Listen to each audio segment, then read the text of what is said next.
Good morning. Just want to thank you for being here as we inform our community about Operation Flashpoint. It's a program designed to spot suspicious activity related to bomb making.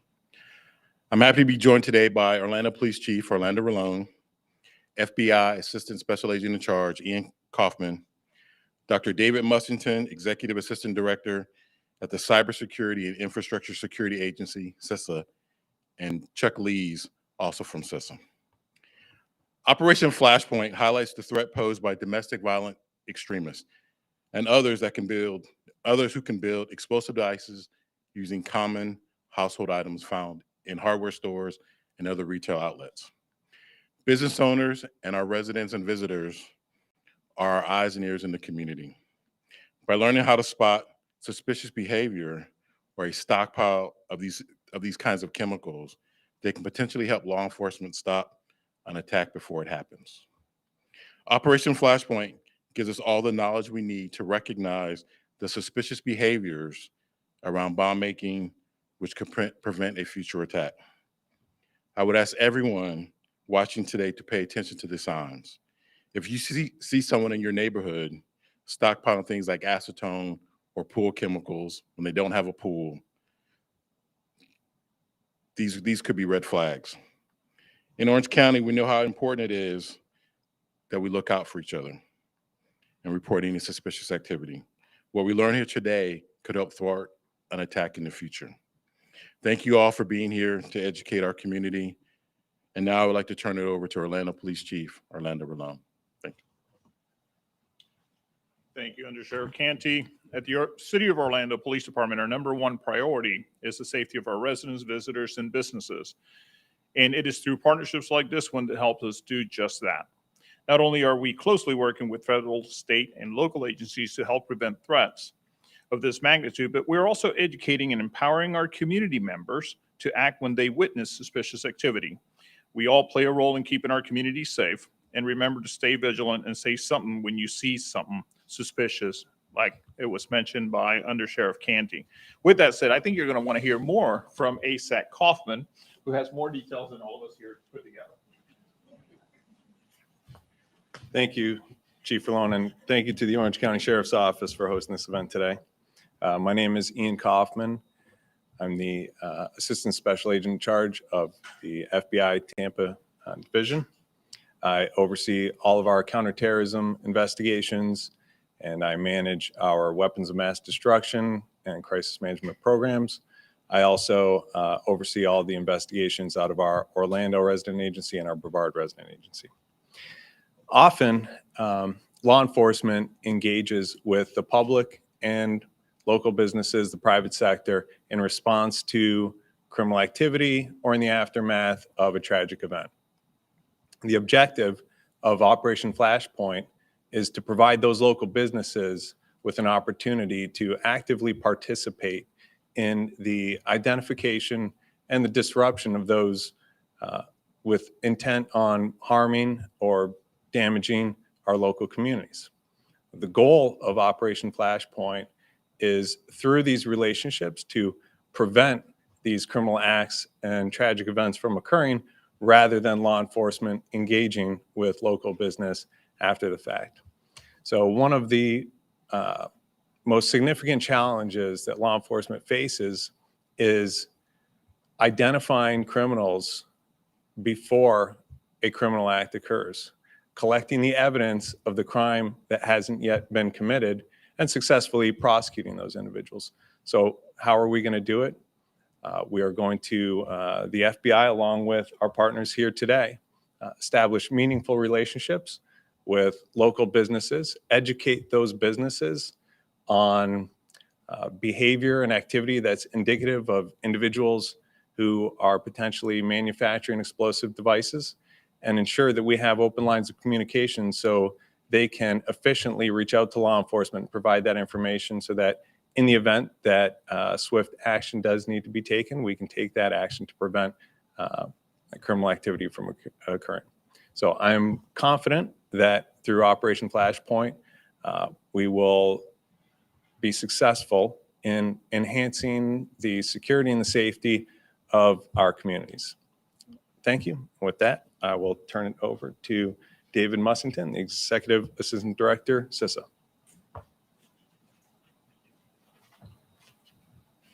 Just a few remarks, and I refer in advance that all difficult questions will go to my colleague Ian. I'm a visitor in town, been here for a few hours, and I'm always happy to reach out and collaborate with partners who make CISA's work possible, CISA's work more effective, and that's really what this is about for us.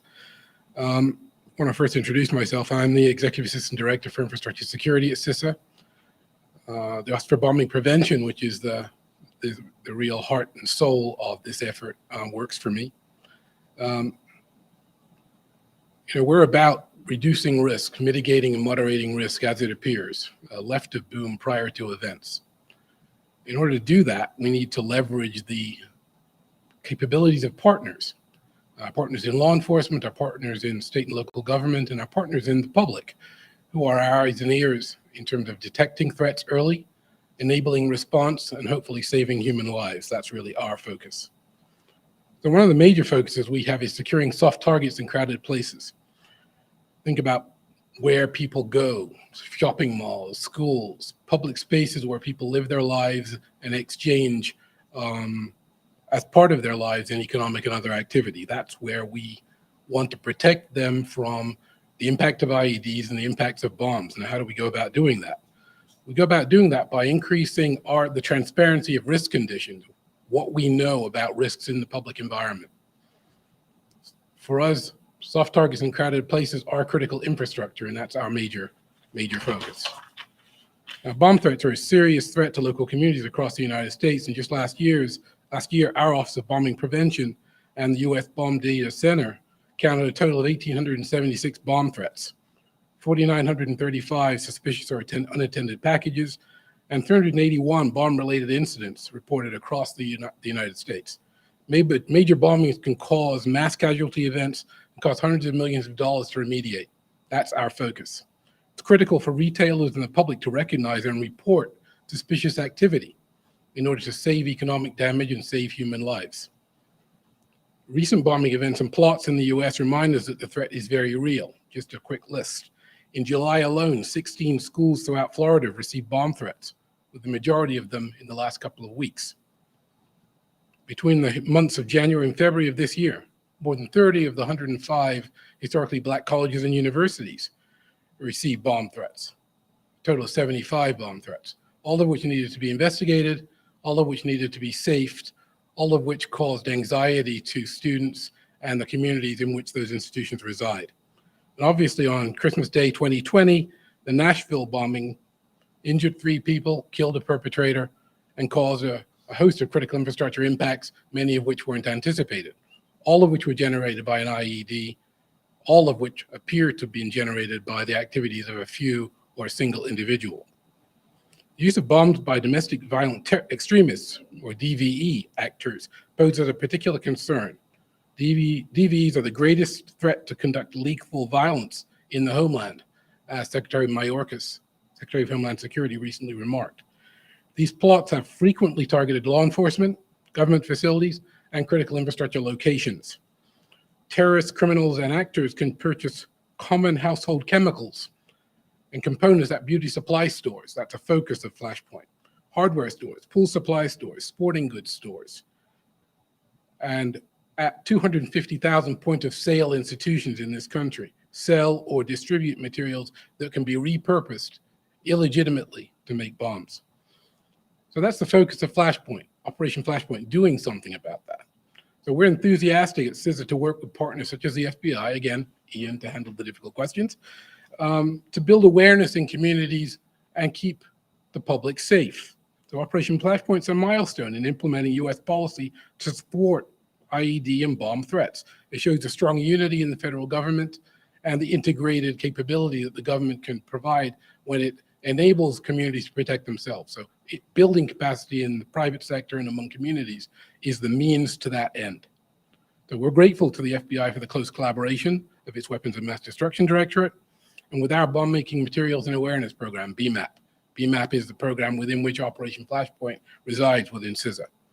So to enhance security in our communities, we rely heavily on the public. Public eyes and ears.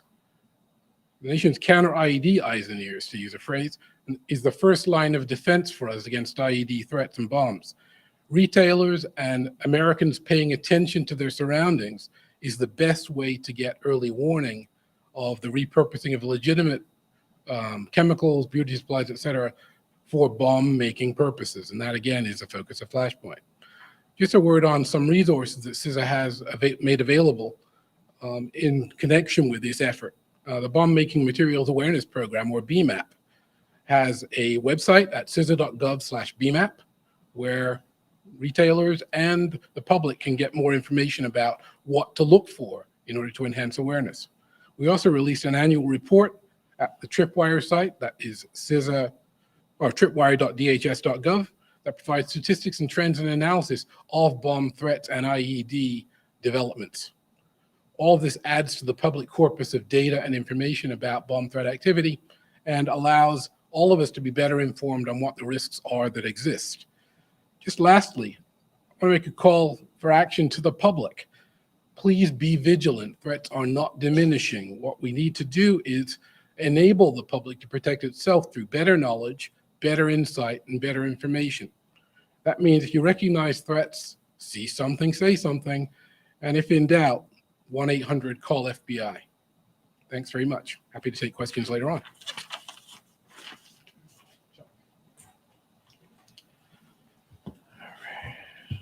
Well, thank you for coming today. My name is Chuck Leas. I work for the CISA Bomb Making Materials Awareness Program. And to all you out there watching right now, I really want to thank you because you are taking an active role in trying to prevent crimes and bombing incidents in your community. So thank you. Because without you, we're not going to be successful. So the Cybersecurity, Infrastructure Security Agency, and the FBI working with our local partners, which I really appreciate them inviting us today. This conference room is amazing. I wish we had one like this locally, but it's awesome. This is the first attempt at doing a whole nation, whole government approach. When we say whole government, let's just think about it. Us not doing our own thing, but working together.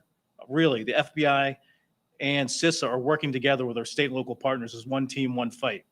We're also talking about the community, because without the community, how many times when there's an incident after the fact, whether it's a bombing or something else, someone goes, hey, I recognize this. This looked a little suspicious.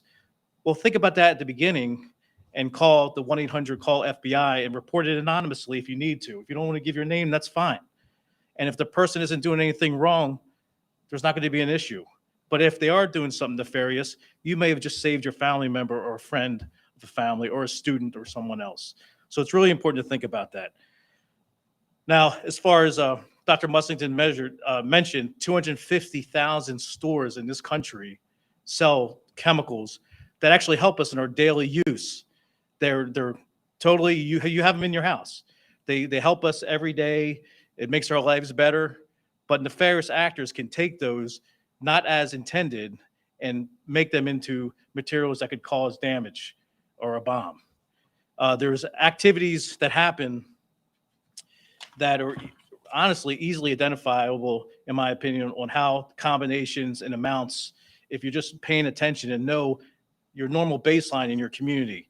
The business owners here, whether it's a pool store, beauty supply, hardware, they generally know their customer base.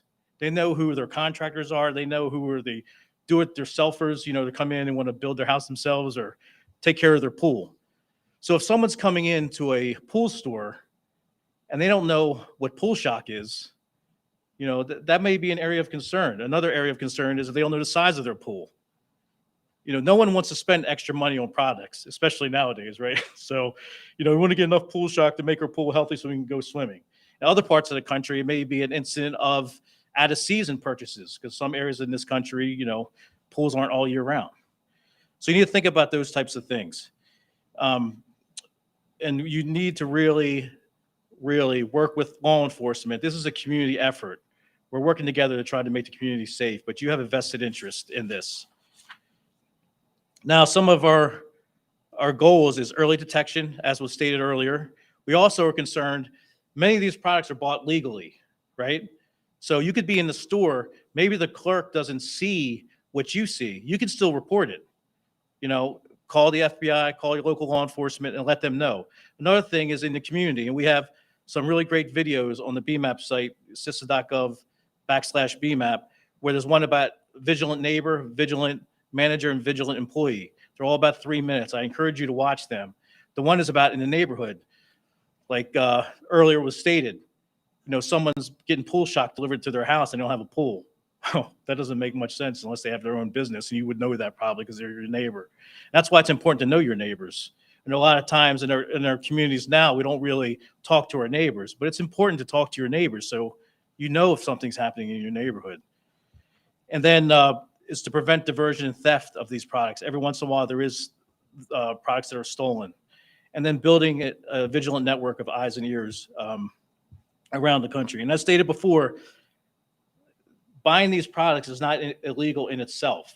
It's what they do with the products that could become an illegal incident, and how they are combining the products as not intended. So I just want to reaffirm again, if you see something suspicious, please say something, help us, help you, and call 1-800-CALL FBI. It can be anonymous. Thank you. We're available for questions. Dr. Mussington? Has there been an increase in bomb threats here in Florida, and how does it compare to other states of the country? Why did you guys want to do this here? First, there's a secular trend since 2015 in the country in the occurrence of explosive incidents. For Florida, I think I'll defer to local officials who may be more knowledgeable about conditions. We haven't seen any increase in bomb threats in Florida over an extended period of time or in recent years, with the exception of what might be considered a typical ebb and flow of a spike in bomb threats and then a lull period. I know it was also mentioned that some of the more recent bomb threats have been towards schools and colleges. Do you know why that might be? Is that connected with the increase in mass shootings that we've also seen in schools? So there has been an increase in bomb threats to schools, particularly within the last few weeks. It's not unique to Florida. It's been happening across the country. We, the FBI, are asking our law enforcement partners to provide us with information related to those bomb threats when they do come in as the central repository for specifically the bomb threats that have occurred over the last few weeks to universities throughout the country. But I can't speak specifically to the ongoing efforts by the FBI with regard to the rash and bomb threats. When you look at the display table, a lot of these are household items for community members, for people working in hardware stores. What would it take, how many, someone buying 8 of those projects to suggest possibly something nefarious? So we would really like to, we're working with corporate offices of different companies, and actually we have our CISA field force, which is our protective security advisors, along with our chemical security inspectors, along with the FBI, are actually conducting in-person outreach. They've done a lot in Florida this year, believe it or not. So we're trying to get the information out. We give a little bit more information to the store than what we're really going to say here. We're not trying to how-to right now. But basically, there's certain chemicals and products combinations. Like, for instance, if you're going to a hardware store and you're going to paint your house or paint a room, you're probably going to get a paintbrush, probably get something to stir the paint, and maybe acetone, right? But if you're going there and you're saying, hey, I'm going to paint my house and I'm buying a case of acetone, oh, and I want to get some drain cleaner, that doesn't really make much sense, And then think about when you use drain cleaner in your house, and hopefully you don't have too many problems in your home, but generally you may have maybe buy 1 or 2 drain cleaners a year, possibly. If someone's coming in to get a case, or maybe in combination with other things that may be some suspicious, just remember, these are legal purchases. And if you think it looks weird, a lot of times it may be suspicious, and just call the number. Let the law enforcement professionals do a check, because there may be something where this person did something in another part of the country that now they can tie it. So we need that help. Just so you can report it anonymously. I just ask the public to please call, because if you don't call, we can't take any action. What stores are potential targets, not just hardware stores? Yes, so without giving names of stores, but hardware, pool supply, gun stores, sporting goods stores, fireworks stores. There's a big fireworks place right down the street here right now, actually. Pool supply, pharmacy, to name a few. And then there's distributors, there's chemical facilities, which there's another program that CISA runs called ChemLock that helps with that program. For those at home watching, you know, the threat of homemade bombs has been around for decades. People like Unabomber talk about why now? Why this effort now, Operation Flashpoint? So I would say that the government and state and locals have always tried to, because this is a persistent and evolving threat. It continues, and it's been there since probably the beginning of the United States in one way or another. We've all kind of like done our own thing in the past and done the outreach and tried to engage. What changes Operation Flashpoint is we are actually working together. Think about that. The government actually is working together, right? That's awesome. And that's what we're doing here. We're actually working together as partners. We're not worried about jurisdictional lines. We are trying to make the community safer, but in the end, we can only make it safe if you help us. And then can you expand on the involvement, like how many law enforcement call across the country, different levels?